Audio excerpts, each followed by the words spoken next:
video from an angry motorcyclist. He says he was stopped at a police checkpoint on Sunday, and he says he saw those other bikers who ended up terrorizing that family in their SUV go right through the checkpoint. And he says that the officers told him there was nothing they could do. It's exclusive video as hundreds of bikers invade Manhattan, ignoring stoplights, stopping traffic, and cops don't seem to be able to stop them.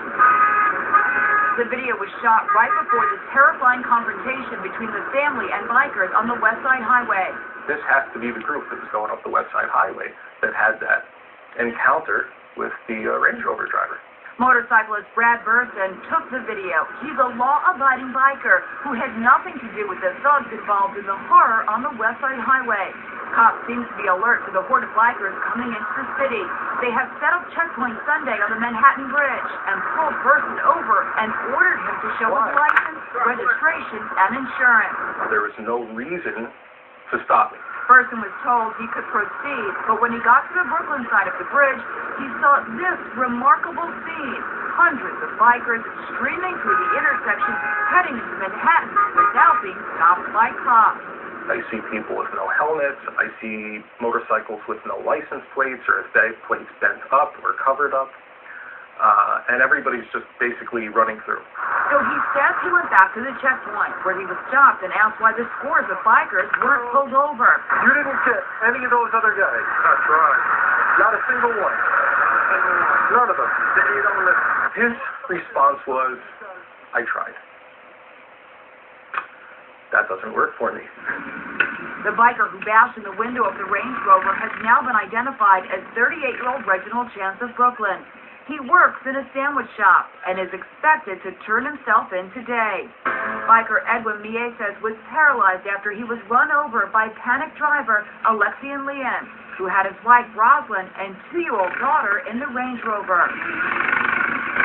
On Fox and Friends, Geraldo Rivero blasted the injured biker. We think he has a criminal record. His privilege to drive at all has been revoked in his native Massachusetts. So I'm just saying that this guy really sounds like a punk. The Range Rover driver's wife, Rosalind Ng, made 4 frantic 911 calls in the span of 8 minutes during the incident. The first, at 1:52 p.m., came as the Range Rover was trying to escape on the streets of Washington Heights. At 1:55 p.m., she called 911 as the assault on her husband began. And at 2 p.m., she made another call after the bikers had left and cops arrived. Many of the bikers were members of Hollywood stunts, and this guy, Jamie Lau, is said to be the leader. The New York Post describes him as a mama's boy who lives at her home in Queens. Cops believe the bikers wanted to shut down one of the nation's busiest highways so they could perform tricks, and it's happening everywhere. Look at these bikers in St. Louis. They brazenly do wheelies right in front of a cop car. Here, roadblocks are set up to stop bikers from zooming down a Midwest interstate, but they just weave around the cops and keep going. This biker even led a huge pack of his buddies the wrong way up a ramp to get away from cops, forcing cars to scatter to the side of the road. And look at this in Boston this past June as bikers do wheelies in the middle of an intersection and burn rubber in front of towering pedestrians. Biker tricks can lead to frightening crashes like this. They even post all the mayhem on YouTube for all the world to see. I spoke to Jesse Erlbaum, leader of a group that promotes safe and legal motorcycle riding.